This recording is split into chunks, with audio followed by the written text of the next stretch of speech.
Fantasy football values are changing as we head down the stretch. Get up to speed with our rest of season edition of Would You Rather. All this and more. It's the IBT podcast coming right at you.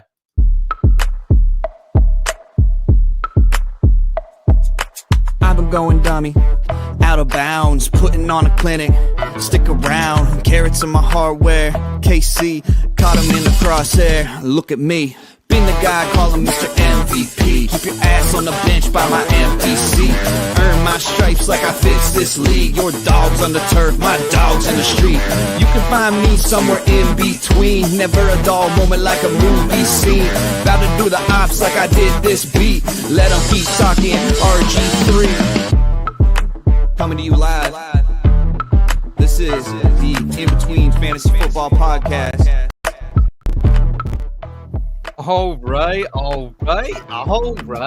It is Tuesday, November 19th, 2024, and this is the In Between Fantasy Football Podcast, your place for both a refreshing and feel-good take on fantasy football and NFL gambling. And believe it or not, folks, we are 11 weeks into this damn season, and we're going to help you make the most of what remains of it with our rest of season edition of Would You Rather. It's one of my favorite episodes of the year. I'm your host, Seth Wilcox, still chugging along. Currently, knock on wood, I am in a position to make the playoffs in 10 out of 11 leagues. Could do a clean sweep if we get going in the county there. But tonight, I'm joined by my guy, a big business, light ranching son of a bitch, the type of fella who walks into the counter at the car rental service and says, give me the biggest damn rig on the lot. Eric Romoff, what's up, Tex? Man, we living out here good. We're in week 12. Buy-Mageddon is upon us. We've had our annual Taysom Hill breakout week, which will not happen at any point for the rest of the season. So, I mean, we're out here in these streets. We are very much so in the stretch run. Absolutely. It feels like good times, old times for sure. Also, tonight we're joined by a man who finally made it into the theme intro video over here on YouTube, meaning we're stuck with him for the foreseeable good. Entertainment and betting fantasy football expert, Boston's boy, Steve Lawson. Happy week 12, bud. Yeah, it is Buy-Mageddon for me. Half my team is on a bye week in my home league, and I'm coming off of 2 straight losses. My first 2 losses all year. No. I am not thriving right now, and Taysom Hill sat his ass on my bench last week. Oh, all right. Well, we got some work to do. We'll help out Steve along with the IBT family tonight. Absolutely stacked program for y'all. Rest of season edition of Would You Rather. It's going to be a fun game. We'll have Kyle join us for the second half of that as well when we get in some entertainment lifestyle questions after the fantasy. We'll talk in the scope waivers a week early from the forum. We'll take your questions in the chat and on the Fantasy Football Advice Network. Quick programming note, we will be live next Monday instead of Tuesday to get us set up for the holiday. Same time, same bad channel, but we will be a day earlier. So if you get bored of Monday Night Football, come over, hang out with us. We'll be getting you prepped for week 12 or week 13 at that point in advance. We're also joined by the trigger man of the IBT podcast, producer, Yinzer, Ginger, Kyle Scott. Kyle, we'll be seeing you later in the program to get your thoughts on some pretty wonky would you rather questions. How you feeling about a week? Oh, I think we're about a week out from Turkey Day into Berg right now. Oh, I'm feeling fantastic about Thanksgiving. I just got a text in the family group chat. What desserts are we looking for Thanksgiving? So I'm already in pie mood. I'm thinking about cookies and cakes. I'm all in already. I'm starting early. That's the difference between me, you, and Kyle. My future mother-in-law also sent us a text this past week, and I said, hey, I'm just going to do a veggie tray. I think veggie tray is what I'm going to bring. It's what I'm going to contribute. It's my favorite snack at Thanksgiving. So I wouldn't invite you. I hope you're uninvited. You're out. A veggie tray with some good dip, some There's creamy no such dip. thing. It's shit. You might as well have just walked in and gave everyone the finger and walked out. Little cukes action, little celery action. Why don't you go push your grandma in the pool while you're at it? I mean, if we're just going to fuck shit up. All right. Well, I will enjoy it at least, right? Eric, would you enjoy a veggie tray? I mean, look, dude, I'm not gonna come out here and slander the merit of veggie trays, but read the room, buddy. It's Thanksgiving. You're not going to bring some sliced up cucumbers and a little bit of ranch and check the box, you know? Man shows up to Thanksgiving, the most unhealthy eating holiday, and is like, I'm going to bring a veggie tray. Who are you trying to impress? Yeah. Exactly. Like, you're such a try-hard pick-me bitch on that. Like, get out of here. All I'm saying is that this has been a Thanksgiving that has happened for about, I would say, like 30, 50 years under the same roof. And so everyone has something, down to the damn M&Ms. The same person brings the M&Ms every year. The same person does the gravy every year.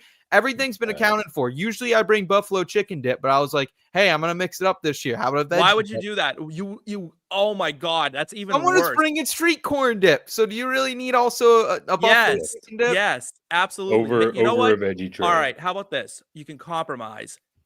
Make buffalo chicken dip and bring veggies to dip in it. No. What do you mean no? I'm going to bring a dip, but it's going to be a white sour I hope cream your car dip. breaks down on the way there. All right. Seth, holla at me after the show. I got a recipe that's going to make you the star of Thanksgiving this year, and it's easy. Okay. It's so easy. All right. I got you. Yeah, it's called Don't Show Up. We'll talk about it. I did want to say shout out to the IBT family. Appreciate all the support so far this season. We are in the thick of it, but still very much up to something season in the background going on right now. We'll talk more about that here, hopefully in a couple months. As always, the easiest way to support us is to like this video if you enjoy this type of content. Also, subscribe to the channel if you're new. We got everything here at IBT, from your fantasy football, your sports betting, whether you're into NASCAR, PGA, entertainment betting. We kind of got it all. Veggie tray topics as well. We're there. Hair care, because we got the best hair in the game. Yeah, I appreciate that. Yes, some good flows going on right now. Albert hanging out with us. Saying, what's up, IBT? Good evening, IBT. Good evening to you, Albert. We appreciate you, buddy. Guys, let's go ahead, though. Let's jump in. We got a stack program. Let's start it out here with a little Would You Rather. Risky business, or that fair to say. Are you that hard on the rocks? We're chilling with a cold one. Even bold one, or hold back. Would you rather? This ain't no simple matter.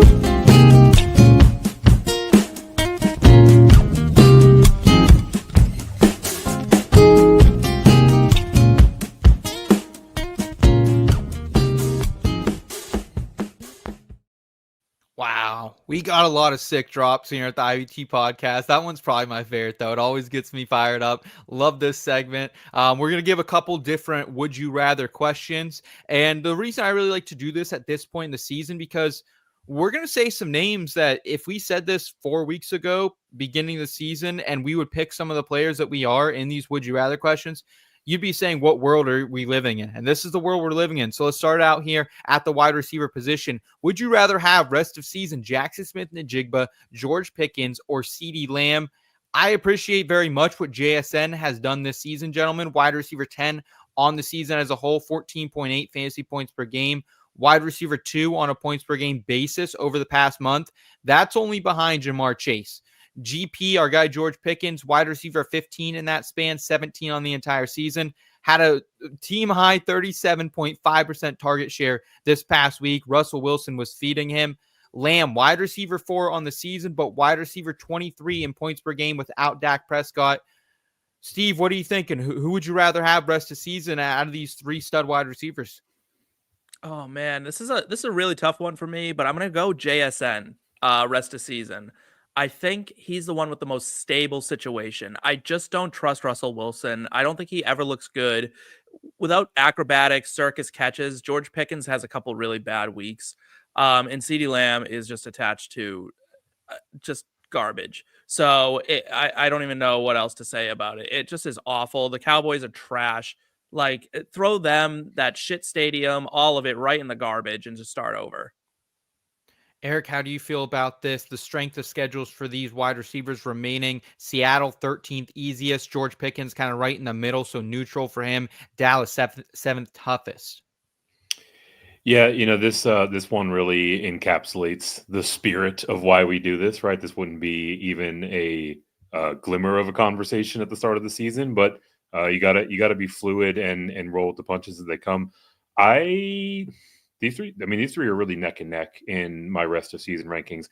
I would err on the side of George Pickens. I love JSN. He's one of my most exposed dynasty players. But for me with George Pickens, it's really kind of twofold. Last week, you mentioned the target share.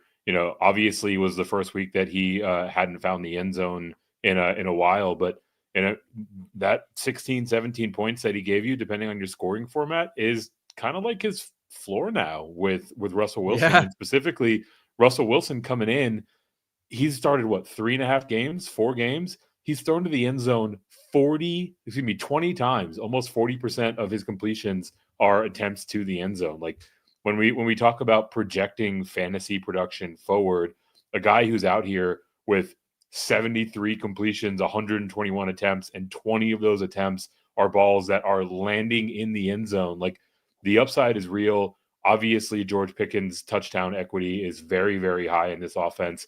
And in the event that he doesn't find his way into the end zone and the Steelers manage to win only kicking field goals, he still gets 12 targets and catches 8 of them. Like I think the floor is so much higher. For me, the tiebreaker between him and JSN is that DK Metcalf is looming, right? A lot of JSN's production over the last few weeks has been with Metcalf out.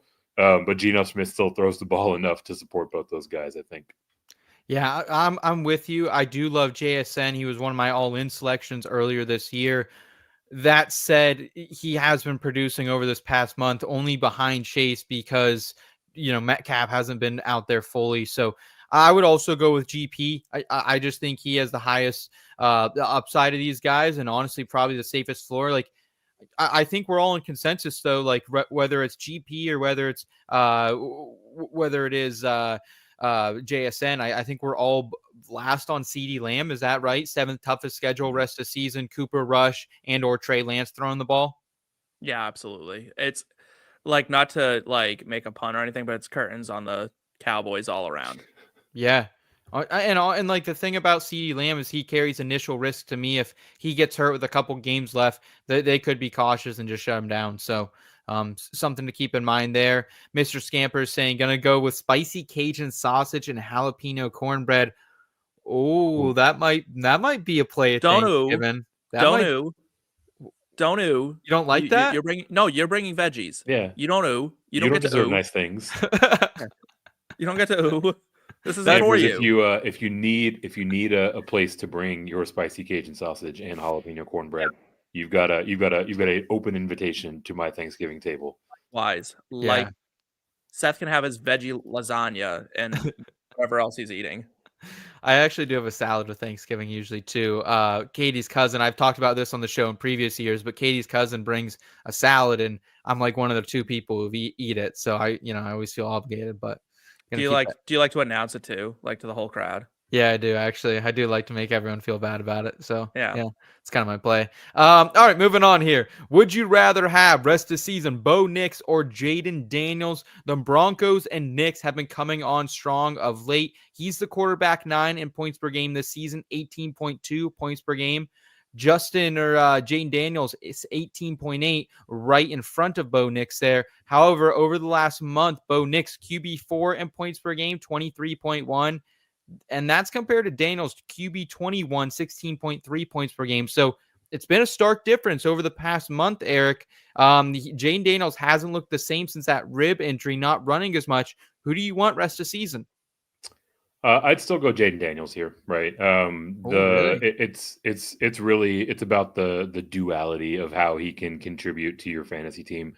Yes, Bo Nix has shown a bit of an ability to scamper here or there, but that rushing floor is much higher with Jayden Daniels, and also that rushing upside is significantly higher with Jayden Daniels. Whereas I think that they carry pretty comparable ranges, plus or minus, in a few points in either direction, in terms of their ability to contribute as passers, right? So, yes, Jayden Daniels is coming off of a down week. He's fresh off of facing an Eagles secondary that apparently nailed all of their rookie cornerback picks. So I do think brighter days are ahead of him, right? You can look back to his matchups against the Giants, against Chicago, against Baltimore, who's been giving up a lot of points. I think that's much more representative of what Jayden Daniels is than, this last pretty rough stretch against Philadelphia and Pittsburgh, respectively.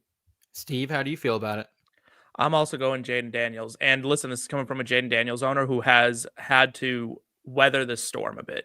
But this storm, and no one knows the insight of a player like a fantasy owner spurned, right? So you have to watch what's happening. And the Washington Commanders must lead the league in 1-yard touchdown runs that are poached from their quarter. Like every guy gets tackled on the one. Like it's unbelievable. I think there was 3 different guys who scored from the 1-yard line 2 weeks ago for the Commanders, and none of them were Jayden Daniels. It was crazy. I think Eckler had 2, and then Jeremy McNichols, who McNipples. Yeah, McNipples. Yeah, this man was sitting in section 141 right before the game. They called him down for the 1-yard line and then let him score a touchdown instead of letting Jayden Daniels do it.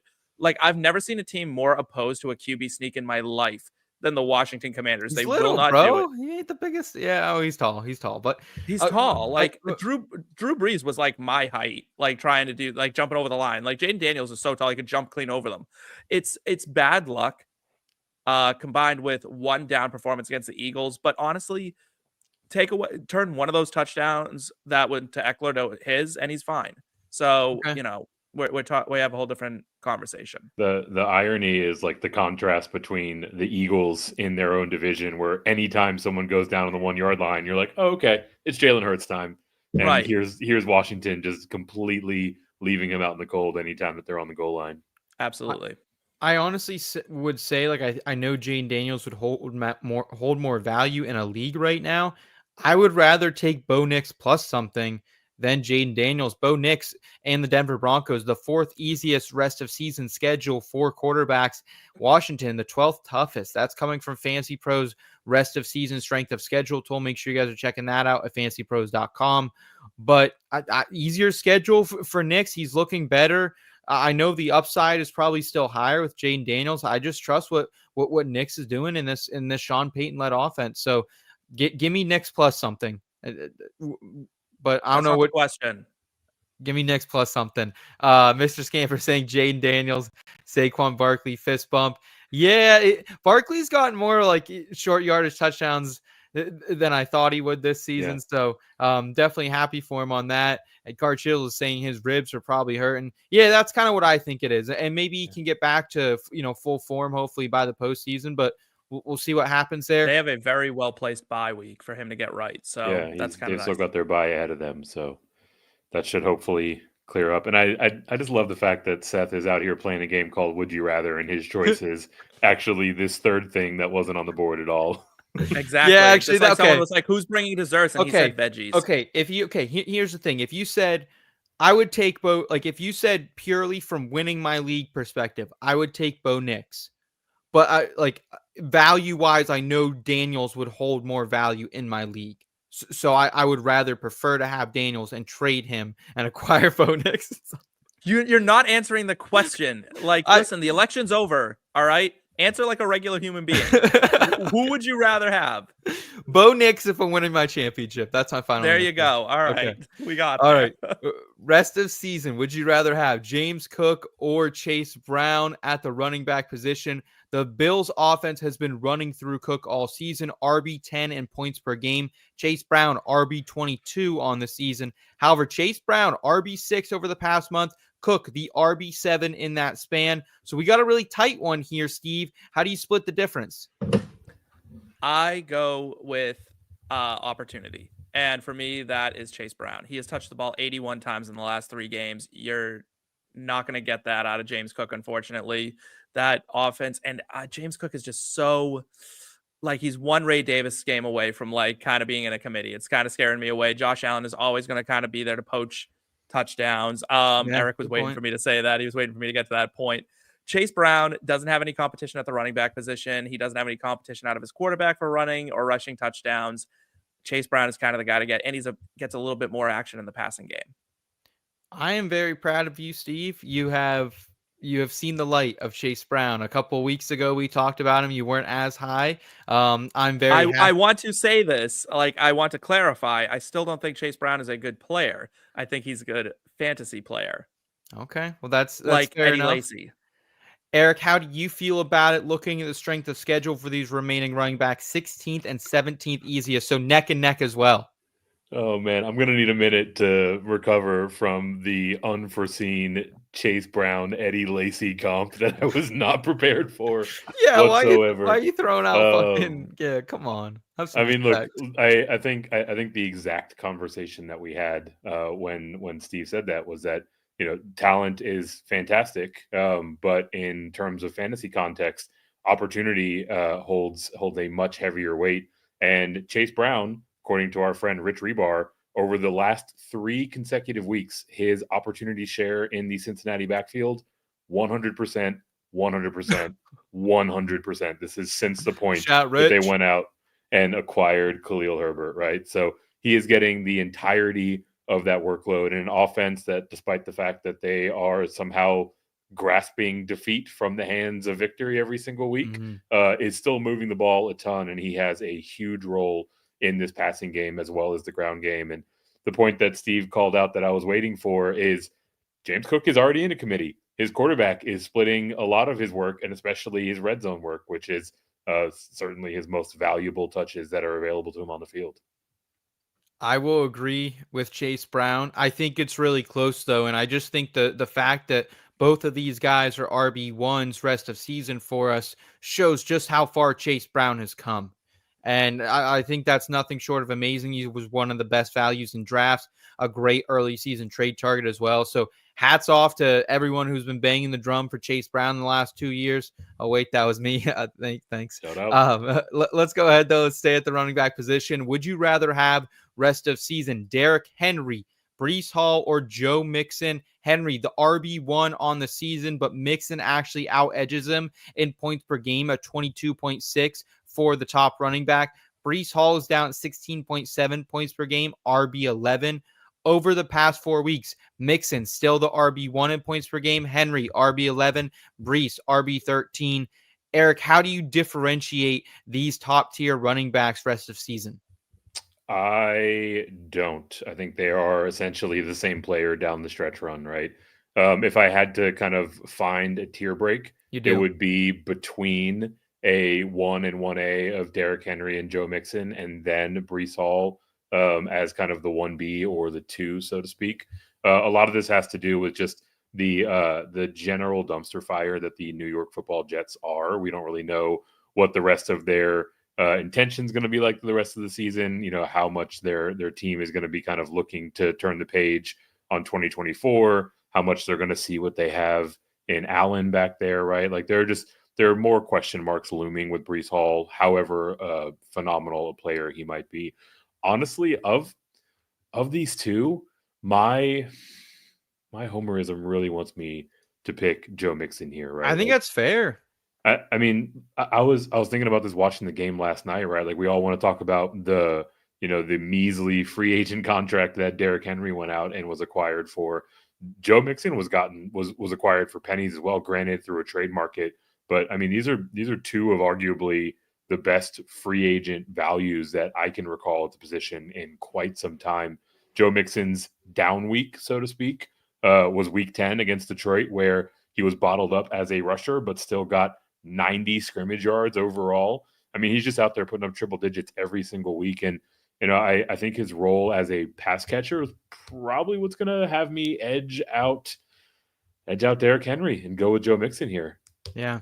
No, I'm 100% on board because the thing with Derrick Henry is if he doesn't get a touchdown in a game, like that's not a great game necessarily. He also has the toughest remaining strength of schedule for running backs. Joe Mixon, 13th toughest, and Breece Hall, 8th easiest. But I agree with you, despite Mixon having a more mid-schedule rest of season. Like, let's be honest, we missed the mark as analysts on this show, as a community, as a whole, I think.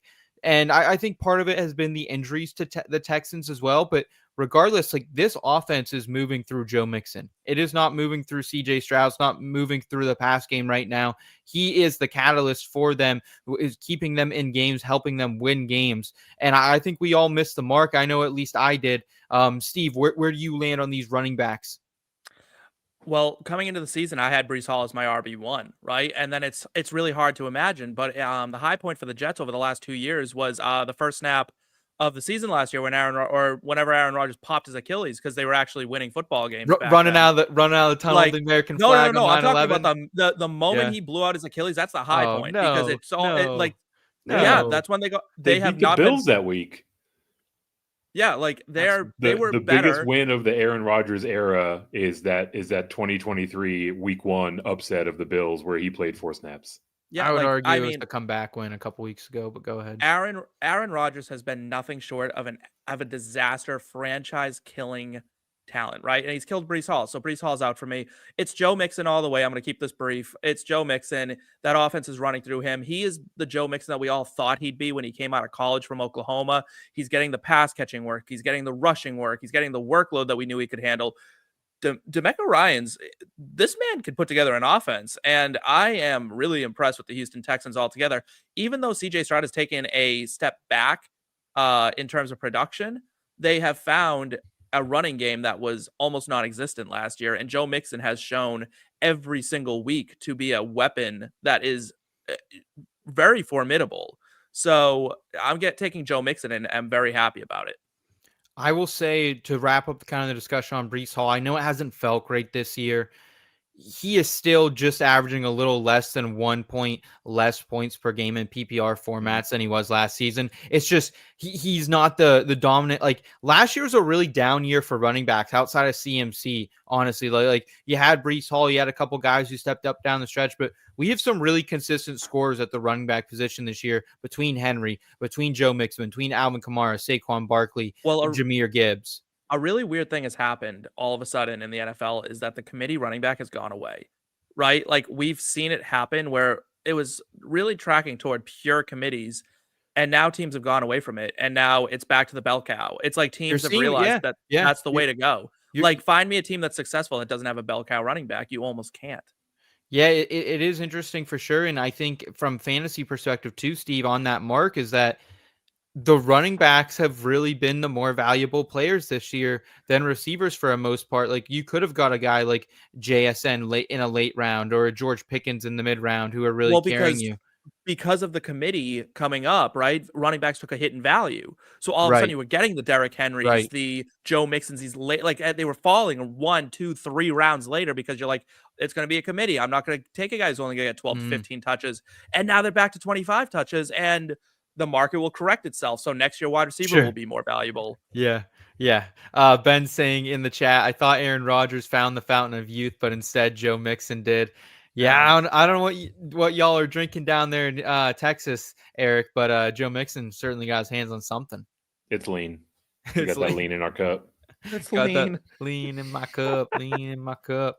All right, rest of season. Would you rather Sam LaPorta, Taysom Hill, or David Njoku? How bad has tight end scoring been this season, you ask?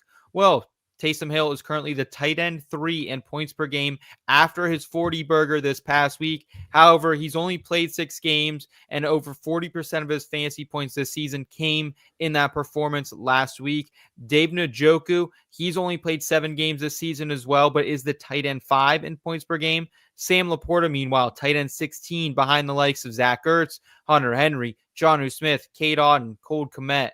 Over the past month in points per game, Hill, tight end 4, Njoku, tight end 7, LaPorta, tight end 9. So we have seen somewhat of a bounce back for Sam LaPorta, Steve. Scored 15 points in 2 of his last 3 games, did not play here in week 11. Are you rolling with Sammy Ball game, or do you think Taysom Hill and Njoku edge him out rest of season? I'm taking Taysom Hill rest of the season, and it's not really that close for me. He's the only guy on this list, and it's listen. I thought it would change when Peyton left, Sean Payton left, and then when Dennis Allen left, and it doesn't. Taysom Hill is a Swiss Army knife. He's the only guy who's going to get you potentially a passing touchdown, a rushing touchdown, a receiving touchdown. You don't know where it's going to come from him, but they will get him involved, and he will do a whole bunch of stuff. He threw an interception this week. He had a fumble this week. He had a 60-yard run this week. He had 3 touchdowns. I mean, Taysom Hill was literally doing anything and everything he could to contribute on the fantasy stat sheet, and no one else can do that. After him, it's Njoku, and then it's LaPorta. Give me anyone who's in a Jameis Winston-led offense over most guys, and then Sam LaPorta. They don't throw enough. Eric, have we really fallen this far with Sam LaPorta? I don't know who this you're talking about is. I have this list in the exact opposite order of how Steve laid this out. Yes, it's been a down year by Sam LaPorta's lofty standards that he set for himself as a breakout rookie tight end. Sam LaPorta and the disappointment that his fantasy managers feel right now is a perfect example of why you don't draft onesie positions like tight ends super early, because unless they have another ceiling type performance, you're going to be very, very upset with your decision.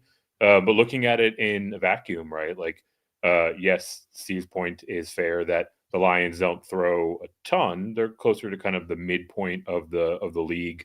But when Jared Goff is targeting Sam LaPorta, all of his efficiency stats are through the roof, right? Fantasy points per target, QB rating whenever he is targeting him is almost 120. Explosive rating, number 2 in the league in that regard. So he's kind of the classic example of a player who has the role that we're looking for. It's just that the production hasn't quite caught up to it yet. But like you mentioned, over the last couple of weeks, at least prior to the injury, it was starting to show that. So I think he's probably got the most stable projection of the three, and at least the kind of highest midpoint of the lot, right? I think with Njoku and to a greater extent with Taysom Hill, you're going to be subject to more of the pits and valleys that is kind of what rostering a tight end in 2024 is anyways.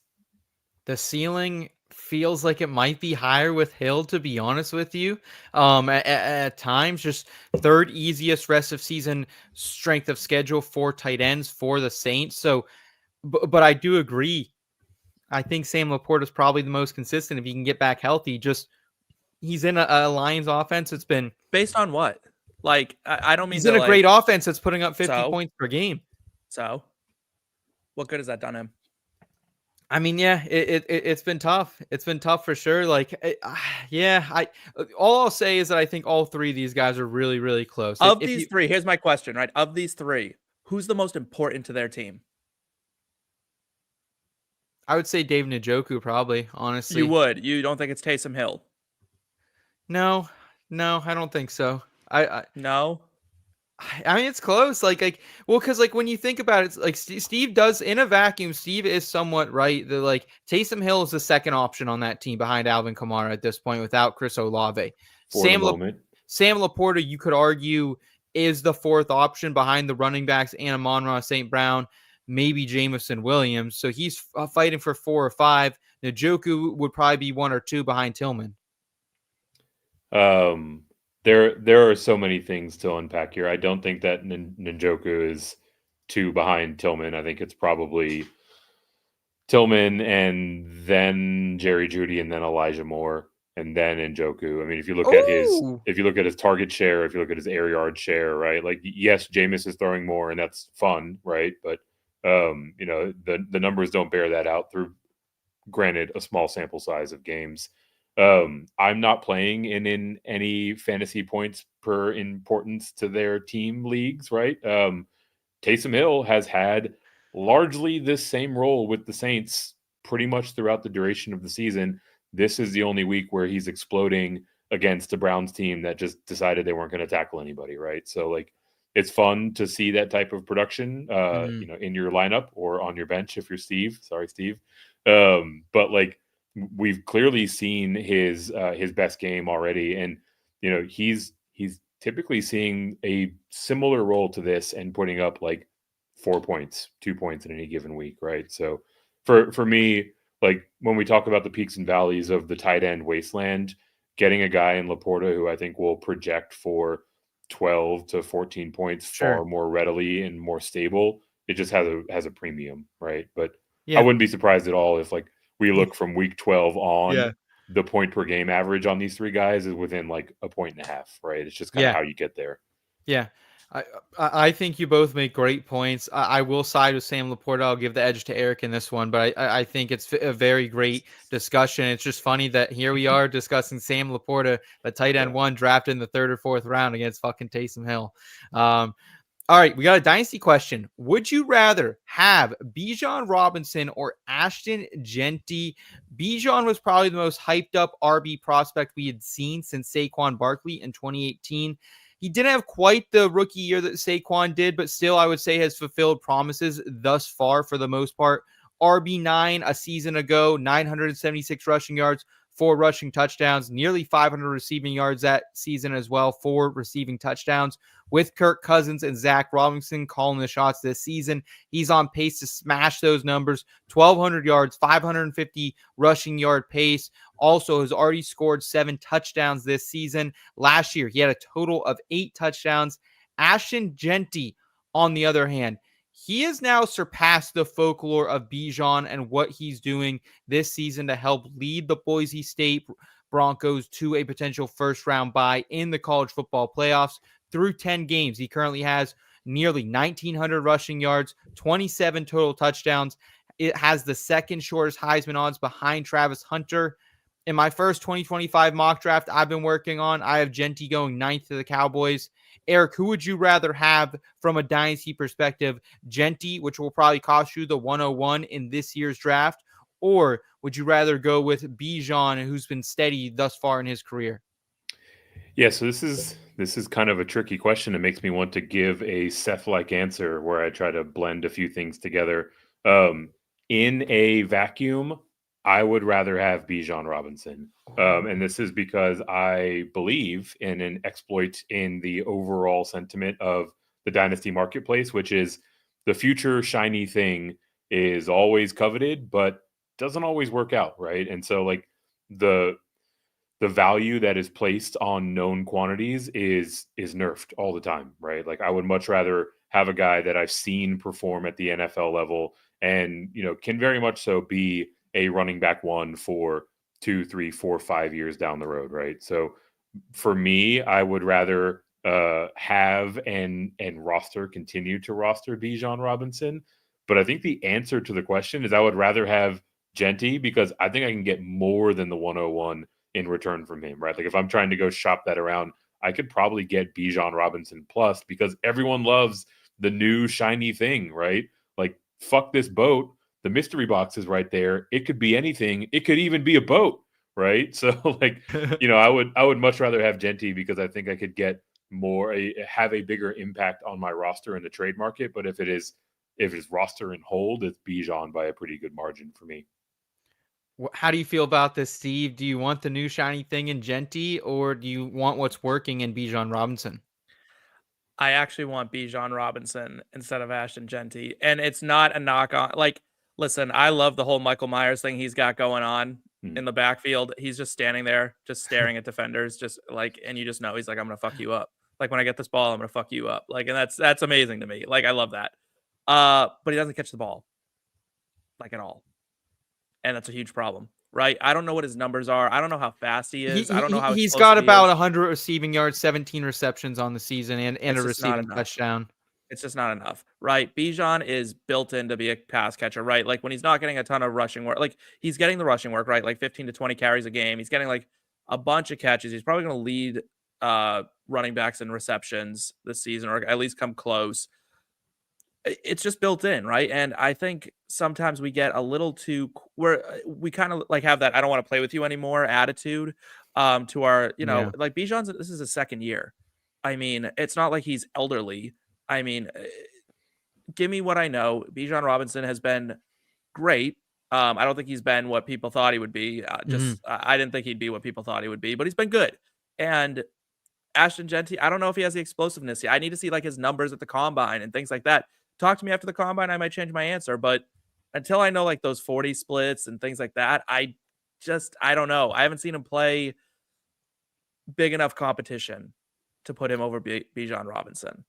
Well, he almost ran down Oregon to beat them, #1 team in the country, and right. But Oregon's not exactly a defensive juggernaut. You know what I mean? Like, they still have that Pac-12 mentality.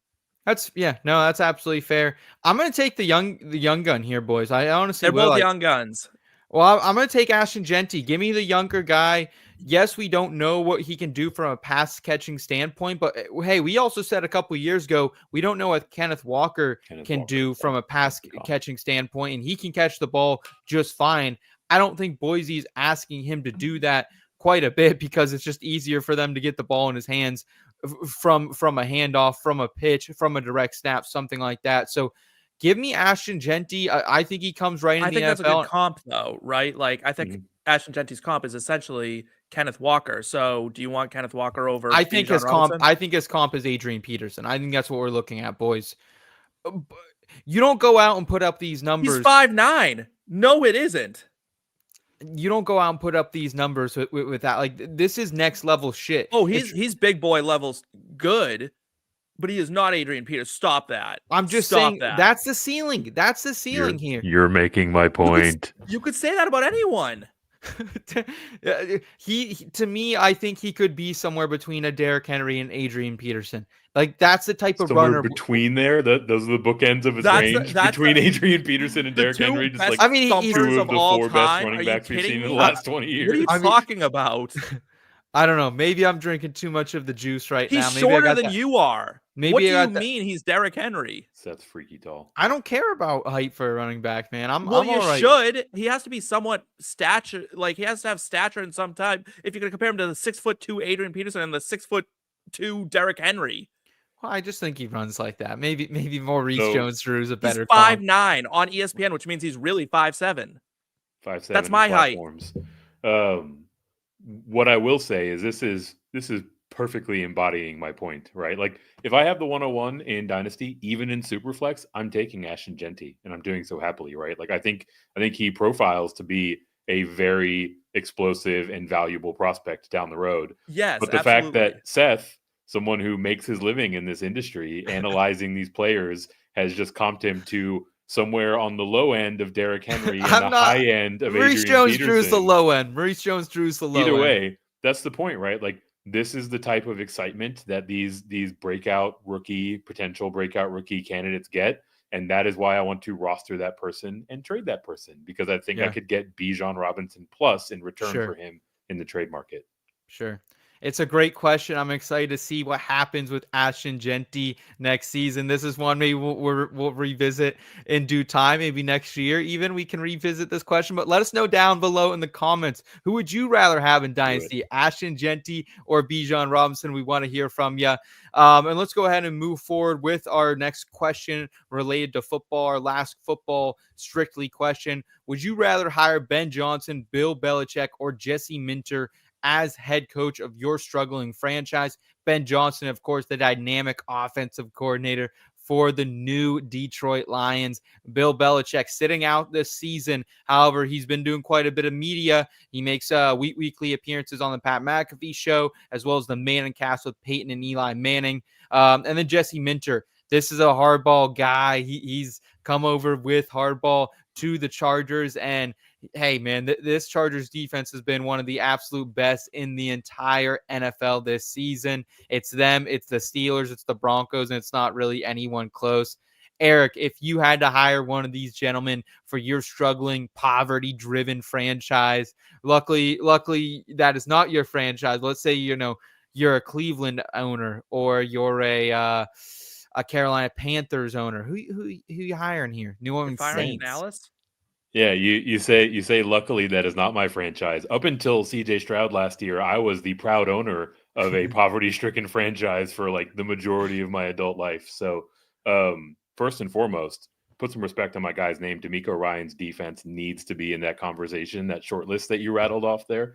Also, but that is a topic for another day. Mm-hmm. I think there's kind of a fallacy in your question, right? You specifically saying that who I'm looking for my struggling franchise. I don't think Bill Belichick's going to a struggling franchise. I think he's going to a team that's kind of on the cusp and trying to do his best Jim Harbaugh and push them over the line, right? So I'll disqualify him on a technicality. Now the decision is between Ben Johnson and Jesse Minter, and I feel like that's a pretty easy decision, right? Jesse Minter has done a phenomenal job here in his first season, but we're talking about his first season at the helm, right? Like, very small sample size. I think Harbaugh has enough to do with the outcome that we're seeing in terms of his ability to influence the culture. But moreover, give Ben Johnson his flowers, right? Like, Jared Goff, when he was traded to the Lions, even though they got a haul of picks back with him, it was kind of a laughingstock. People thought that they still got worked over, and he has almost single-handedly transformed him into one of the more efficient and effective quarterbacks. He built a system from the ground up that played perfectly into his hand, and it was a hand that didn't have a whole lot of winning cards in it, right? Like, he has shown that he can take a, what was a replacement level or below quarterback in the NFL and build an electric offense around it. And those types of minds on the offensive side of the ball are very hard to come by. Sure. Steve, how do you feel about it? I agree. It's Ben Johnson. And here's my reasoning. And it's a very true philosophy I have for team building. If you are a struggling franchise, never, ever, ever should you hire a defensive-minded head coach. Ever. Shout out to Nico Ryans. Because normally, you are struggling at the quarterback position. Now, there are some great defensive-minded head coaches out there, but they do not develop the quarterbacks well, typically. Now, CJ Stroud might be the exception. However, we have seen a dip. And he also has Bobby Slowick, who's probably going to get plucked. That's the issue if you don't hire an offensive-minded head coach. The biggest risk you run is that you run into a Robert Saleh who couldn't develop Zach Wilson. You run into other guys that I can't think of off the top. The guy Eberflus, right? Sure. Can't develop a quarterback. He's ruining Caleb Williams. The guy out in fucking Indianapolis can't develop a. Although I think he was an offensive guy, but still, Steichen. Yeah. My point is, right? Like, you see who becomes successful, and it's usually when it's a struggling franchise, you get an offensive-minded guy. He fixes your young quarterback. He teaches them how to be an elite quarterback. Sure. Your franchise turns around that. And then if they don't quite get over the hump, then you turn to the defensive-minded guy, because usually your defense isn't doing enough to get you over that hump, right? But who's winning Super Bowls right now? It's offensive minds. It's Andy Reid, right? Like, he's setting the standard. He's an offensive-minded guy, right? I mean, some of the best teams in the league are led by offensive-minded coaches. Even the Minnesota Vikings, look what he's doing with a mid quarterback, right? A below-average quarterback. They're still winning. You're not going to see defensive-minded coaches really get that done. The only one I can really think of that's going to pull that off for you is Tomlin. Bill Belichick, he went the way of the dinosaurs. Let's be real. He couldn't keep up with the way the game is played now. He's not big on this like fast-paced spread, smaller linebackers, blah, blah, blah. You know how he is. He wants Lawrence Taylor. Lawrence Taylor, unfortunately, wouldn't play in today's NFL very well. He'd be a D lineman. Jesse Minter, he needs more time. I don't know what Harbaugh's coaching tree looks like, but Jim Harbaugh is someone who just seems like a control freak, so I doubt that he's giving that much not looking power. Awesome in Michigan right now. But like, I doubt that his coordinators are doing as much as we think they are. Maybe his offensive coordinator is doing a little bit more, but Jim Harbaugh is very involved in his coaching. I'm going Ben Johnson, and it's because you need to develop a young quarterback. Yeah, I'm with you there. I love Bill Belichick. I love what he's doing this season, getting exposed a little bit more. And I think he is someone who is almost more like what Eric said, someone who pushes you over the line and gets you there. If you already have a team that's pretty close to winning now, like the Jets, I think you'd be a perfect fit for. Honestly, I think if they keep Rodgers around, do you think Bill Belichick? I think they are close. I still believe you gotta get rid of Aaron Rodgers if you're going to be the Jets. But here's the question, right? Do you think Bill Belichick today can walk into a team that is not the New England Patriots? I do. After how it ended in the New England Patriots, wait for this question, and say it's my way or the highway. We're going to do this the Belichick way and run things like he did in New England, where it was borderline militant. And if you crossed him, or if you all of a sudden you fumbled, you held, you false started, like you sit, you're benched, you're traded, you're paid less, like the Patriot way was very quickly exposed as being the Tom Brady way, right? It worked because Brady was there.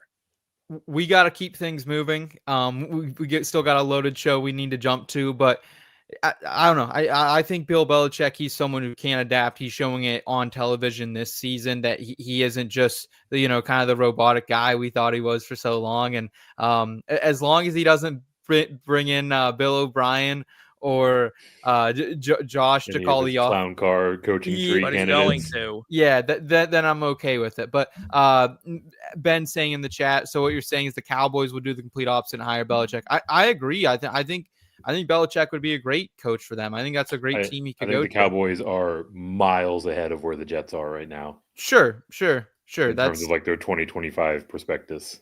Matthew in the chat asking, did we already answer Knicks versus Daniels? Yeah, we did. I think we were right maybe around the 15, 20-minute mark. You can go back and check that. Matthew, thank you for tuning in, buddy. We appreciate it.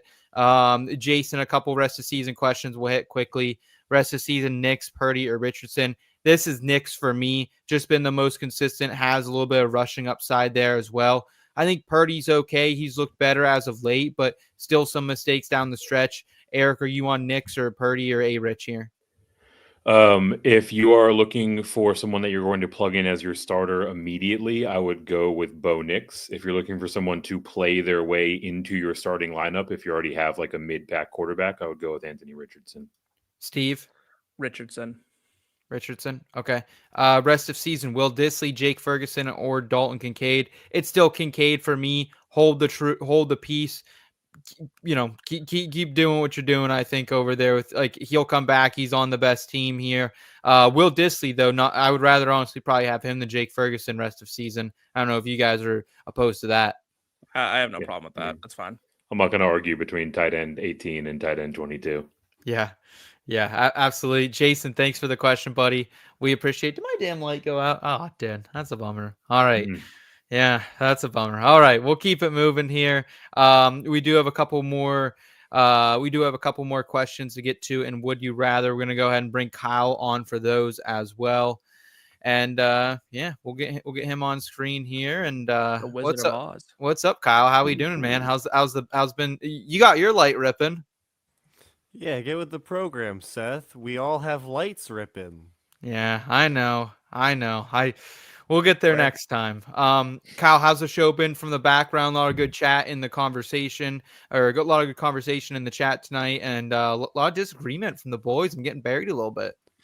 Yeah, you're kind of Steve's kind of coming for your throat here, and Eric's not far behind him. I think you're getting cornered and you're getting slammed. I can't tell if I'm the anti-hero or the heel of this program, but you're definitely the heel. Either way, let's keep it moving. Would you rather get hammered with Jon Gruden or stoned with Aaron Rodgers at your family Thanksgiving? We talked about this question a little bit pre-show actually as well, and there are a lot of different opinions on it, and I actually wrote down what I thought everyone would guess, so I'll reveal that afterwards. But Eric, let's start with you, my friend. Would you rather get hammered with Jon Gruden or stoned with old A-Raj at your family Thanksgiving function? Man, this is tricky, right? Because you're asking me again a binary question where there are multiple variables on each side. In a vacuum, I would much rather get stoned heading into Thanksgiving dinner. Yes, please. That is exactly my speed on Thanksgiving. However insufferable and intolerable Aaron Rodgers might be, Jon Gruden is probably going to lead to someone throwing hands before the night's over. A little bit more unhinged and violent in the aura that he puts out there. And also, I'm just generally not trying to get hammered, right? Like I would much rather get a little lifted and go to town on some seconds and thirds. Yeah, Kyle, how do you feel about it? This is a tough question, but I mean, the vibes I get from this is like Aaron Rodgers is gonna corner you after dinner and like be like, "Do you want to smoke out on the porch?" And then like you're stuck outside for 30 minutes while you're trying to leave, and Jon Gruden is you're drunk at noon and you're trying to see who has the fastest 40 before dinner. Like that's the vibes I'm getting. Neither are good, but I think I'd have to do Gruden because that's just Thanksgiving, baby. Wow, predictions not going how like I thought they would here. I'm going with Aaron Rodgers. I'm actually kind of pro Aaron Rodgers. I think that'd be a nice little smoke sesh before, hopefully. You might get into some conversations you're not really expecting about peppers and darkness retreats, things, ayahuasca, things like that. But I'll roll with A-Raj here. Jon Gruden, I know he's going to say something off the cusp and at least offend a few family members at the table. Steve, where are you at on this? This is like asking me what part of the human centipede I want to be on. Like none of it, honestly. The middle. But like, oh. Like, oh shit. Literally. Honestly, though, like, here's the thing. I'm ending up in a fist fight regardless, right? No matter which one of these two I'm stuck with, I'm gonna wind up in a fight. But give me Chucky all day long. I'm gonna get just ripped. We're gonna go back and forth. We're gonna start screaming. It's gonna be a good time. You know what I mean? Like we're gonna go out on top. And then here's the thing with John Gruden, right? I think if we got into a fist fight, like over like beers, right? Like we get hammered, we start arguing, we fight. I feel like John Gruden's the type of guy to be like, we're boys now. You know what I mean? Like it's just like we fought. Like we drank, we fought, Yeah. he made his ancestors proud. Like, and that's kind of how like it goes with John Gruden. Aaron Rodgers really would. He would piss me right off because like I can't even watch his press conferences without wanting to be like, I'd fight this guy. Like I'd fight him on the street. Like I'd stand on fucking business with it too. You know what I mean? Like my whole fucking chest. I'd there's not a day that goes by I don't think to myself, you know who I'd love to fucking slap right in the face? Aaron Rodgers. Like he drives me crazy. He's like, I just think he's an egomaniac. It just wouldn't be fun. The vibes aren't there. And there's nothing worse than when you're stoned and you're just absolutely greening out and someone is bringing the worst fucking vibes to the situation. Good point. And Aaron Rodgers just brings the bad vibes. Look at the Jets. That's bad vibes, right? Like he's just not fun. I don't think he's a fun man to be around. I think Chucky would be a good time. All right. Well, I got about half of them right. I thought Steve. I don't know if you guys can see that. Rodgers, Kyle, and Seth. I thought we would be on that, and then so I flip flopped Eric and Kyle. I like how you predicted your own answer to the question too. Like, just getting the free square while you can. Hey, I got Steve right. I figured he was a Gruden guy. Arturo. Oh man, Arturo with a question: trade Jayden and Neighbors for Lamar. No, I ain't doing that. No way in hell, bro. No way. Arturo, please I don't. I appreciate the question, bro. But no, you can't. We talk about this a lot on this channel. It's like you can't give up a shit ton for these onesies positions, whether that's draft capital before the season or mid-season like this. I know Lamar is an upgrade over Jayden, but you can't give Neighbors. You can't, if you really want to upgrade, go pick up Bo Nix. Just for posterity's sake, we are unanimous that we would prefer the Jayden and Neighbors side. Yeah. I'm always worried with the way that these are worded, that we're telling no matter what to turn away. format. I don't care what format you're in. That is a Jayden. Yeah. Even Superflex. Yeah. Even Superflex. Good call out there. Would you rather be stuck in a horror movie with an unlikable villain or a rom-com? Unkillable. I did the same thing. It's unkillable. Unkillable villain or a rom-com where you're perpetually the awkward best friend. Kyle, where are you at on this? Oh man. You know what? Put me in the horror movie. You know what? How unkillable is he? Because every slasher villain. How unkillable is there varying? Unkillable means cannot be killed. Maybe I'm the final girl. Who knows? You are very pretty. Energy. Yeah. Maybe I'll win.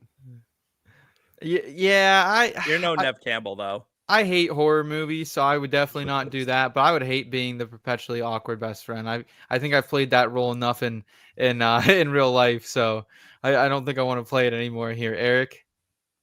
I'm just gonna breeze past the fact that you said you hate horror movies. The way this is phrased is basically, would I rather be awkward or would I rather die? So I'll take awkward. I'm essentially the awkward best friend in real life, so not that much of an adjustment for me. And I don't want to be stabbed or suffocated or burnt to death or whatever crazy methods of murder that this unkillable villain has in store for me. Steve, this is a question actually from your dome. So where are you at on it? So I am a horror movie lover. I know the rules of horror movies, and you guys need to work on your a little bit of your self-esteem, right? Just because they're unkillable doesn't mean that you're going to die. Like, just keep moving. Keep it going. Like, what if it's live what on if the it's run? Like, That's cool. Well, like, what if it's Chucky, right? Like, you can't really kill Chucky, but he's a doll. Like, if I get offed by a doll, like, I deserve it, honestly. Like, that's just embarrassing. But like, I can't stand awkward situations. Like, I don't want to be the awkward best friend. Like, what is that? Like, it's just a rough situation. And remember, it's a rom-com world, right? So like, not only are you the awkward best friend, but the world has somehow magnified your awkwardness and has made it like a point of like it's a major plot point. right, in your life is that you're the awkward best friend. True. I legitimately would rather Jigsaw lock me up and make me saw off my foot than live my life perpetually just being like magnified as like this awkward, awful like thing. Like, because then right? Like the rom-coms have good background music though, so like you could be like, I don't care. I don't want the Cranberries or whoever the Christ is going to be out there singing my little tune, because I don't get the tune, right? The main characters sit there and whisper behind their hands to each other off screen or like in their little like cutaway times about how awkward I am. And the girl's like, why are you friends with him? And he's like, he's been my best friend since childhood. And then they have to fight about you. Maybe the girls like the awkward guys, No, because they never really get anybody. You wind up just being like, ugh. No, give me the Unkillable. You're still actively describing my life. It's Sorry, not so Eric. bad. Says the man with a wife and two children. You two are like, oh, I'm the perpetually awkward best friend. You're married, Eric. Seth, you're engaged. Like, how awkward best friend could you possibly be? True, very true. Y'all are fake. Good point. Good point in that. Kyle, thank you for your presence here on Would You Rather. We're going to continue with the show here, and a little bit of In the Scope. I have the target in my sights. Requesting permission to engage. In the Scope. Woo, that was a fun one. Now we're getting into a little bit in the scope. This is waivers a week early. Who will be the biggest waiver wire claims following week number 12? We'll tell you that. Who you can get for free now. First, we will look at some of the mainstream targets. Starting at the quarterback position, Anthony Richardson, Drake May, Matthew Stafford. These are the three names that most people are highlighting so far this week. And Drake May is a guy we talked about a couple weeks ago. We think he has value. We think A-Rich has value as well. Crazy to see him only rostered in 40% of ESPN leagues. I actually saw someone in my league, Eric, drop A-Rich last week, literally hours before the news came, and then had to blow a ton of fab to get him back. So with that being said, I imagine you want one of those two rushing quarterbacks over Stafford rest of the season? Yeah, that is a fair assumption. And specifically, it's Anthony Richardson. I think I tried to illuminate this in answering Jason's question earlier, right? Like, yeah. If you're heading into week 12, I assume that you have some replacement level or slightly better quarterback already in that position. So, acquiring a quarterback at this point, you're either covering your bye week for 1 week or you're looking for a guy who can play well enough to supplant your current starter. And of the three on this list, it's clearly Anthony Richardson and everybody else. Looking at the mainstream running back targets, Audric Estime, we talked about him a couple weeks ago. Eric put him in the scope. You could have got him for free if you were tuning in that night. Roschon Johnson, and then Trey Benson as well. Cam Akers, anybody? How do you feel about it, Steve? Who is the running back that you think? Roschon had a big week last week. Trey Benson had a nice week 2 weeks ago as well when we last saw him, and Cam Akers has kind of stepped up as that 1B to Aaron Jones. Yeah, I'm still going with Trey Benson. Sorry, my internet acted up for a second there. It's throwing a little hissy fit. Yeah, I'm going Trey Benson. I think he just has the opportunity to be a league winner. I don't think the other guys do. That's fair. Yeah, that's absolutely fair. If we've never seen James Conner play a full season, and so maybe that trend continues here, and Trey Benson could be that guy. Eric, if you had to pick one of these guys, would it be Trey Benson, or do you like the baked-in touches that Estime got? He didn't get quite the workload this past week. Javonte looked pretty good on the ground. He had that one of those bulldozing runs where the line got right behind him, pushed him in the end zone. But Estime did see some pass-catching work, which was promising. And then Roschon, I actually grabbed him in a league this past week right before Sunday because I said, new offensive coordinator, maybe they try to get him going a little bit. Yeah, this one, it kind of needs to be contextualized, right? Like if you're looking for someone that you can plug into your lineup and get a reasonable floor of points immediately, it's probably still Audric Estime. If you're looking for someone that has potential league winning upside if things break in his favor, it's Trey Benson. Okay. Looking at the wide receiver position for the mainstream targets, Xavier Legette, we've been talking about him for weeks. Ricky Pearsall, Marquise Valdez-Scantling, that son of a bitch, he's back once again as well. And we also have Nick Westbrook-Akine, who's started to pop off a little bit for the Titans. He has, I think, a touchdown in 4 out of 5 straight games. Demario Douglas also back into this mix. Steve, if you have to pick one of these guys as someone you need to roll out this week, who would it be? I'm probably going Ricky Pearsall. I think he's just the most talented of the group. He just dropped the donut, though, so the roll's a little bit questionable for sure. We'll see. I'd probably go Leggett here. He's probably my favorite, I would say, but I don't think Douglas is, Douglas and Pearsall, I think, are right there. And then if you really would need a shot in the dark, I think you could look at MVS or Westbrook Akine. At the tight ends, we've already kind of touched on a lot of these guys: Taysom Hill, Will Dissly, Jaxon-Smith. He's someone that actually Steve put in the scope a couple weeks ago, which I think was a really great call, and Dawson Knox as well. So we won't get too much into those mainstream tight ends, but I do want to get to your guys' in the scope targets. Eric, who's someone that you're targeting after waivers run? A sneaky little snake here heading into week number 12. Yeah, definitely fitting the bill as a sneaky little snake pick. That is rookie running back for the Las Vegas Raiders, Dylan Laube, or Laube, depending on which media guide or pronunciation list you like to read off of. The arithmetic here is pretty simple. He's not on anyone's ad list right now, right? Like, he's going to be sitting there at 3 a.m. when waivers run, or when you wake up and you look to see who's still out there. But right now, you look back to last week, Zamir White left the game with a quad injury. Alexander Mattison left the game with an ankle injury, right? Like, they've still got Amir Abdullah kicking around out there. But this would kind of seem like the point where they would probably give Dylan a little bit more run here. Obviously, he hasn't really had much opportunity to take the field quite yet. But, the Raiders are clearly looking to next season. It would be wise for them to evaluate what they have in their rookie running back, and you can get him for $3.99. I love this call. I think this is a really, really good pick. Dylan Laube, he's someone out of New Hampshire, small school guy, performed well at the combine, got himself drafted to the Raiders. So I appreciate what he's been doing out there. He only has a few touches this season. One of them went for a fumble, and he hasn't really seen the field since then. But I think, when opportunity knocks, I think this is a guy out up there from New Hampshire who's going to deliver some fantasy points. So I like that call out as a lot. Steve, who do you have for us in the scope week number 12?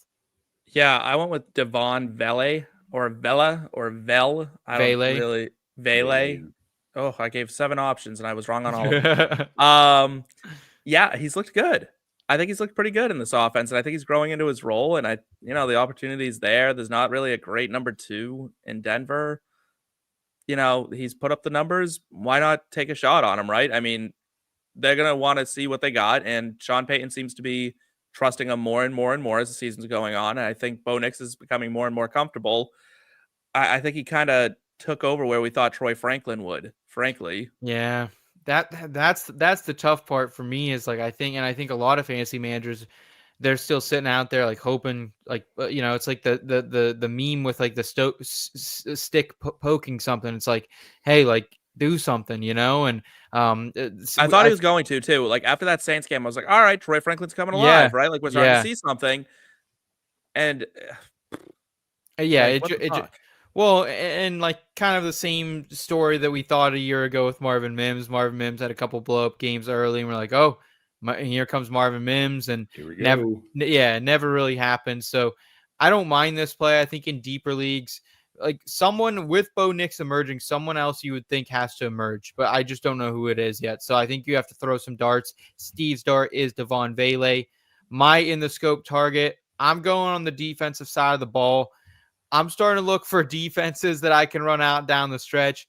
Giants are first in sacks per game, 3.6, and Kayvon Thibodeau is expected to return sometime soon after missing 5 weeks and the bye with a wrist injury. They can get back him, their best rusher. They could even do more damage to the quarterback. Their schedule coming up, I think, is pretty good for fantasy too. They got Baker Mayfield and Tampa Bay this weekend. We know Tampa Bay can put up quite a few points, but Baker also always good to take a couple sacks, throw a pick or two. So I think they could at least get you 3 to 4 points, which I'm looking at some of my waiver wires right now, trying to find a defense. People have been hoarding 2 or 3 on their team now. I've kind of a little late to the party. So I think this week they could be someone. Next week they have Dallas. Defenses, damn. Yeah, Cooper Rush next week for them. And then after that, New Orleans, Derek Carr. Baltimore, I'm not playing them against Baltimore that week. Atlanta, I think you could get away with that one as well with how they're looking. And then Indianapolis, Anthony Richardson could walk into a couple sacks or a pick or two as well. So I like the Giants down the stretch. I don't think it's a necessarily top 5 defense, but I think it's somewhere right between 7 and 10 for me rest of the season. So give me the New York Giants defense. Eric, do you like this call with the Giants D, or do you think with too many question marks there? Of course, we do have Tommy DeVito, who could put them in some bad situations. Maybe this does blow up in my face. Or he could put them in some winning situations. Our boy Tommy Cutlets out here. I am not playing the Giants in any of those playoff matchups that you mentioned specifically. Dallas? The playoff matchups specifically against okay. Baltimore and then against New Orleans. But look, I mean, when we talk about streaming defenses, right? Like really the goose that lays the golden egg is the one that you can pick up and ride for a few weeks. And I think that's what you can do here with the Giants, right? Tampa Bay is certainly going to be the roughest out for them over the next 3 weeks, but Baker has been known to turn the ball over a little bit. You like Dallas, New Orleans, touch and go. For me, the analysis that you laid out there is pressure leads to sacks, sacks leads to turnovers, turnovers leads to scoring in fantasy defense. So I think your analysis is bang on. All right. And getting some more questions coming in here. So let's go ahead and round out the show with from the forum. If you're up, stuck, thinking about what to do, here in between, we got advice for you. Back and forth all day, trying to pick the play. Let's hear what them boys here had to say. Presented by the Fantasy Football Advice Network. Shout out to the Fantasy Football Advice Network. We appreciate everything they do for us here on the program. If you haven't checked them out yet, please make sure you're heading over to fantasyfootballadvice.com. Get involved with the great growing community over there. They have different, whether you're looking to get involved in more leagues, they got league forums. They also have some more tools they're building over there and DMs. You can send people one-on-one DMs. If you're a content creator, you can post your content, monetize it over there as well. And if you just want to hang out, ask people fantasy football questions, get great advice, Fantasy Sports Network. You can download the app or head to fantasyfootballadvice.com. I'm seeing our guy Scott White in here. What's up, Scotty? Appreciate you tuning in with us. Rest of season, Sterling Shepard, Kendrick Bourne, or Kenneth Gainwell, 16-team PPR league. So we're getting deep. We're getting deep here. For me, it's Sterling Shepard, gentlemen. I just think he does have somewhat of an opportunity. He hasn't been great. He has been a little banged up here and there as well. But so is Jalen McMillan. Jalen McMillan's been banged up. We haven't seen him in a couple weeks. I keep waiting for him to come back. I finally took him off our waiver wire segment because I don't know when he is coming back. Sterling Shepard, outside of Mike Evans, has the most rapport out of this receiving room with Baker Mayfield. Kate Otten will get his. We know Bucky Irving and Rachaad White will get theirs. But for me, it's Shepard. I think Bourne's okay if you want to take speculative ad. But, I mean, we've been seeing Kayshon Boutte run way more routes, way more snaps than him, get 6 targets per game. So, and Kenneth Gainwell, no, I'm good on that. Steve? Yeah, I'm going to go Sterling Shepard. This is not ideal, but it's 16 teams. So, you're going to run into these every now and then. Yeah, Sterling Shepard, I guess. I don't have a ton to say about it. It's kind of just, again. Eric, if Boutte was on the waiver wire in this situation, would you prefer him over Sterling Shepard or Kendrick Bourne? Yeah, I would. I would definitely lean towards Boutte. I'm kind of on the fence between Bourne and Shepard as it is, right? Like, if nothing else, like Shepard has had the golden opportunity in front of him, and he hasn't really been able to do anything with it. And he's going to fall well behind the pecking order when Mike Evans returns as soon as this week. So, I mean, in a 16-teamer, like you're always going to be kind of scraping the bottom of the barrel, but Shepard will be out there more. So I'll use that as a tiebreaker. Yeah. I want to know what happened to Kendrick Bourne. He looked like he was going to be a thing. And then I he mean, tore his he ACL. last week, right? Found his Yeah. found his way into the end zone, 18 points. Yeah. Yeah, just like Yeah, it was tough. It was tough for sure. I don't know. Appreciate all the great questions we're getting for rest of Yeah, season. Like definitely. from our guy Scott, we got Flores in there, Ben, Matthew, Jason, Card Chisel, Scampers, Albert. I appreciate all the questions tonight, guys. They've been awesome. If you guys, reminder, if you like this type of content, give this video a thumbs up. Also subscribe to the channel. Come back, hang out with us again. Last question of the night here, unless we get one in the next minute. What is Gardner Minshew's dynasty value? We had our guy Dadbod35 over on the Advice Network ask us this, saying that he has an offer to get Minshew for a 25 third rounder. He does need some quarterback help. He's been banged up at the position. He had Dak, some other Johns like that. So, Steve, would you give up a third rounder for someone like Gardner Minshew if you're in a desperate, dire strait, or do you just roll no second quarterback in the super flex? I'd have to be so desperate. Like I'd have to be like, I have a winning team. I have no other option. And no one else will trade you anything? And no one else will trade me anything. And then maybe I'd consider a third round pick. I think his dynasty value is 0. I think this is truly probably his last season in the NFL. So I just don't think it's going to get much better. I think he'll still always be a guy to stick around. He's a solid backup, man. He's still like to me, a top 40 quarterback in this league. And I don't know if that says a whole lot, but I think he's a fringe top 32 guy. There's talk. Let me say this. There is talk, rumors swirling that teams have approached Teddy Bridgewater to come out of retirement because the quarterback situation in the NFL is so abysmal. That doesn't bode well for Gardner Minshew.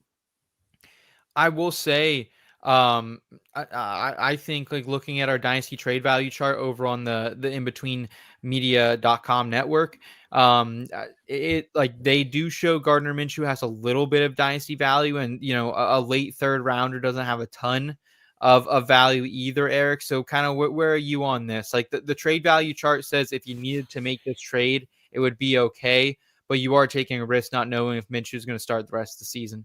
Yeah, that's the tricky thing with these trade value charts, right? Like, is they can't contextualize for every circumstance.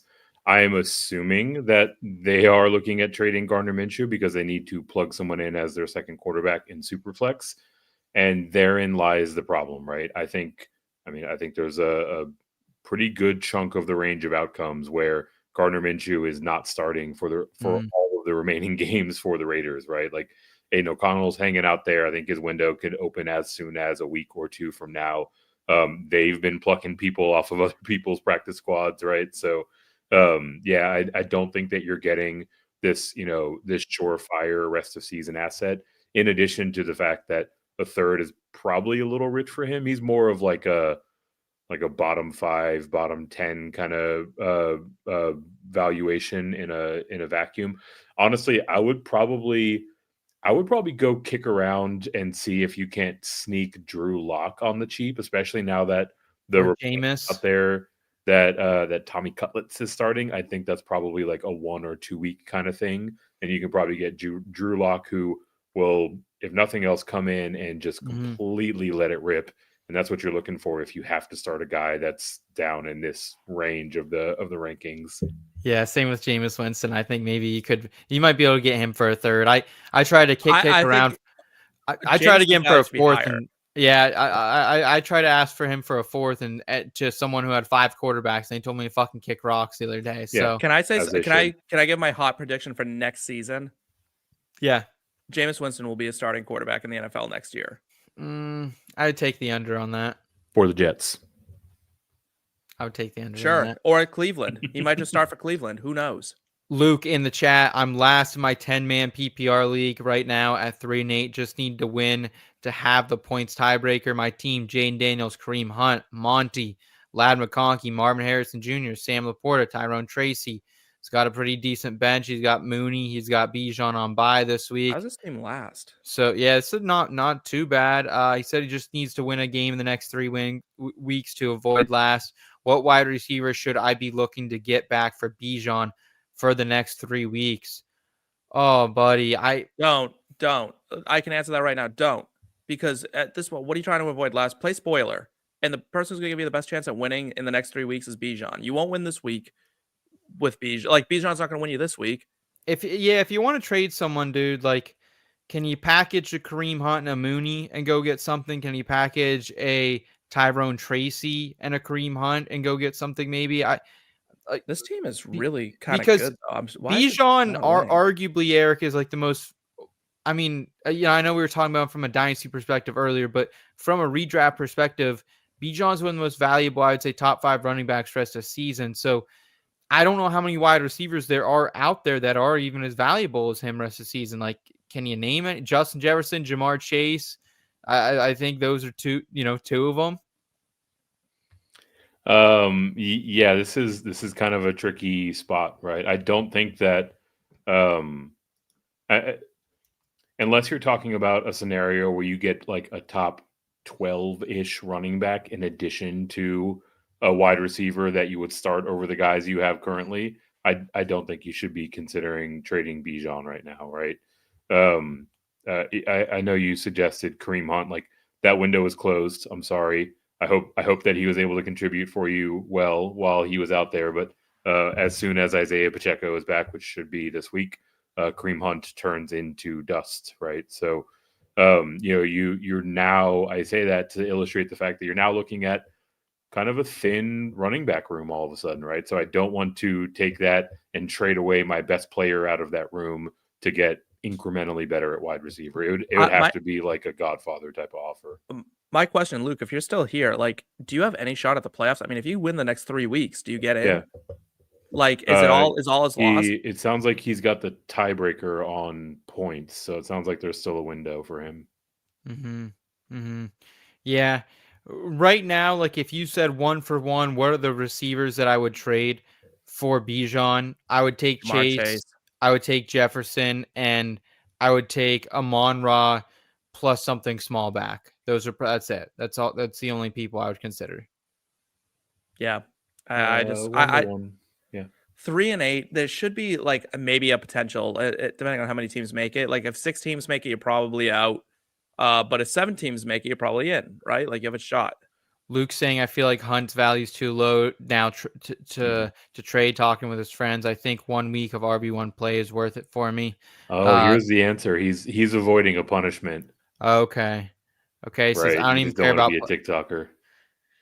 Yeah. I get it, man. Bijan will give you the best chance to win. But I will say this, Luke, like just be careful because like you can piss off your league mates. We just had one of our league mates trade out Chase to someone and trying to avoid a punishment because they felt like they had to. And, like you have to do what's best for you. But at the same time, like if you can't make the playoffs, like don't go doing anything. It's just like, don't go give up Bijan for a bag of rocks is all I'm trying to say here, I guess. That makes sense. Just be safe out there. Last one, Ben in the comments here. Wanted to run this through y'all. Keep 2 rest of season. Love Mayfield Knicks. 1 quarterback league, we're going to assume. Oh, drop man. Love. Love and Knicks I'm keeping. I would drop Mayfield if I have to drop one. I'd like to keep all 3 though, but if it's a 1 quarterback league, I guess I would drop Mayfield. I'm probably dropping Knicks here. Really? Bo Nix? QB4 over the past 4 weeks. Nix. Guys have impressive 4-week samples all the time. We got Tony in the chat saying tips for convincing friends and friends of friends to join a fantasy league. Currently, league had a dog shit veto last week, so I'm rebuilding my fantasy league mates. Man, I'm sorry. It said vetoed was Chase for CeeDee and Tillman. Yeah, that's not vetoable. Nothing should be vetoable. No trade should be vetoable.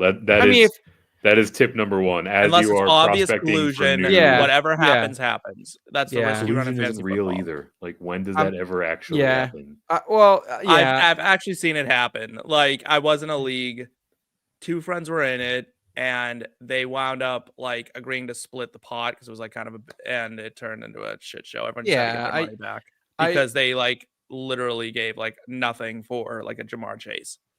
Yeah, Tony, first of all, I'm sorry this happened to you. And I will say I had a very similar situation. I almost fell out with my home league my freshman year of college. Like, we went to war over this. Like, I mean, we all lived in the same few houses, so we were bitching up a storm for weeks about something similar. And at the end of the day, we came back together at the end of it because we were like, look, dude, like, we're best friends. We play this game to keep in touch, and one day this will mean even more to us when we're not all at the same school together. And it was, and it really. So I would encourage you. Like, I know you're upset with your last league, and that's a bullshit veto. But I think maybe you can go back over the off season. Maybe you can put in some more groundwork, put in your bylaws that, hey, nothing should be vetoed unless it is clear collusion, up the veto count, whatever it has to be. But try to make up those friends. That would be the one thing. Like, don't lose friends over fantasy football, even if there's friends you've played for a long time. So yeah, I am sorry to hear that. But if you end up being man down, Tony, hit me up. I'll jump in your league next year. Tips for convincing friends and friends of friends to join a fantasy league. I would just say, like, it's the camaraderie of it, man. Like, if you want people, if they're local and you can have a local draft with everyone, bringing everyone together. We actually do a live draft event every year in Canton, Ohio, called Draft Night Out, where we bring about 150 people together. Everyone's live drafting, and it is so much damn fun, man. It is so much fun. I do a live draft, my home draft every year. Like, if you can do it live in person, I think that's like the first step, is like, hey, we can have fun. We can also have like football Sundays where we all get together. We all make a bunch of food. We all drink a couple beers, smoke a couple joints out on the porch, whatever it may be, and have a good time out there. And so I think that's one way you can kind of convince them. If they're not local, I think just being involved in something like this helps keep people in touch. And I think you can kind of tell that as well. Like, hey, like, I want a better way to stay, connected. And we have a fun way to talk shit to each other. And Eric, any other advice for you about convincing friends and friends of friends to join a league? First, make sure they see eye to eye with you on veto rules and other important things. Draft up a charter for your league and make sure that those rules are clearly stated. And then I'll double back to your point about actually using it as a reason to get together. I've got a couple of dynasty leagues that were kind of wavering there for a little while, and we actually decided to make the jump back to a live in-person draft, and it completely resuscitated these leagues. Like, the group chat was lively again. People were like just staying in touch outside of fantasy football conversations as well. Like, just being able to like actually bring those people together and have a fun afternoon is really what it's all about. Steve, anything to add to this? I mean, it's hard, right? I mean, after a certain age, I feel like people are either in or out on fantasy football. So here's my advice to you. If you are going to leave this league, or if you're looking to join a new league, go where they already are. Don't try to convince some friends you already have. Make new ones. I did that. I was looking for leagues. I joined Twitter and found like IBT. I started making friends with Eric and Seth and other people on that app. And that's how I would go about it. Is you don't need to go convincing someone that this game is wonderful. There's 100 and some odd million people who think it is. So join the community and grow your friend group that way, because you can meet truly some of the most amazing people. I know I have. So I've been very fortunate in this space to, fantasy football has brought me some really great friends. Agreed. That very well said, both of you gentlemen. And yeah, Tony, subscribe, man. Come back, hang out with us again. We're here. Some of the IBT family members, I'm sure, would be happy to jump in a league with you. Yep. We also, if you can make your way out to Canton this year, we also have our in-person live draft later this year as well that we'd love for you to be a part of. And yeah, just find us, connect with us on X as well. And hopefully you can find some great people, and we appreciate you being here tonight, Tony, and appreciate that question. That's a fun one to answer. We usually don't get too many questions like that, so we appreciate that, buddy. We also have Flores back in the chat here saying, what running back could I get from Malik Neighbors? I would think you'd probably be looking in like the Chase Brown, David Montgomery range. I think that's kind of what you're probably looking at for Neighbors. I think you are selling him a little bit low because he hasn't had great games as of lately, but I think it's like that Cook, that Chase Brown, and that David Montgomery range. Eric, would you agree? Yeah, that's where I have it. I actually had those exact names. The only one that I've got earmarked that you didn't say was Josh Jacobs is probably in that conversation as well. James Conner might be able to pull off. But somewhere in that kind of like cutoff between RB1 and RB2 is kind of the range you want to be in. Yeah. Scott saying someone offered London and Ridley for Chase in a standard. No way, bro. Yeah, you're keeping Chase. Yeah, you're keeping. Oh, yeah. If if you have Chase, please keep Chase in this, even in the standard league, unless you're totally desperate and need additional help. But like, I'd rather pick up someone off the waiver wire than start. I mean, Calvin Ridley has value, but I'm just saying, like, if I'm that desperate and have to like piecemeal out Jamar Chase, I don't want to do it. So yeah, I think we're all kind of in agreement. What Seth is getting at is that Jamar Chase plus replacement level player is greater than London and Ridley. Yes. Thank you. Very well said, Eric. And very well said tonight overall. Everyone, thank you so much for tuning in with us. Please like this video if you enjoyed this type of content. Subscribe if you're new as well. Check out inbetweenmedia.com for all of our written content and our tools. We got a Dynasty trade value chart over there that can help you. And we'll definitely see you guys back here next Monday. Actually, we're going to go a day earlier. We're going to honor the Thanksgiving holiday, try to get ahead a little bit next week, but enjoy week number 12. Good luck. And until next time, y'all know what to do. Keep it in between. Thank you.